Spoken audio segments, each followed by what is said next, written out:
கரணத்தில் பிறந்தவர்களுக்கு பார்த்தீங்கன்னா அது அதி தேவைன்னா சுக்கிரனை சொல்லலாம்.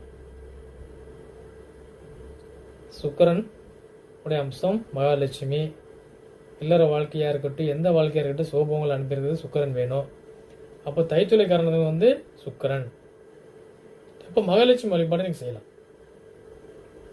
சுக்கிரனுடைய அம்சத்தினாலே மகாலட்சுமி தான். சுக்கிரனுக்கு அதிதேவதை மகாலட்சுமி. அதேமாரி தைத்துளை கரணத்தில் அதிபதி சுக்கிரன். விலங்கு பார்த்தீங்கன்னா பஞ்ச கல்யாணிங்கிற கழுதை. அதுவும் ஒரு குதிரை இனத்தை சேர்ந்தது தான், ஆனால் பொதி சுமிக்கிறது. அதே மாதிரி தான் தைத்துளை காரணத்தில் பிறந்தவங்க எல்லாருமே என்ன பண்ணுவாங்க, குடும்ப பாரத்தையும் உறவினர் நண்பர்களாக இருந்தாலும் சரி விட நான் பார்த்துக்கிறேன் அப்படின்னு பாரத்தை சுமந்துட்டு இருப்பாங்க. அவங்களுக்கு தெரியாது இந்த பாரத்தை எங்கே தூக்கிட்டு போய் இறக்க போகிறேன், என்ன பண்ண போகிறேன்னு. ஆனால் அதே மாதிரி தான்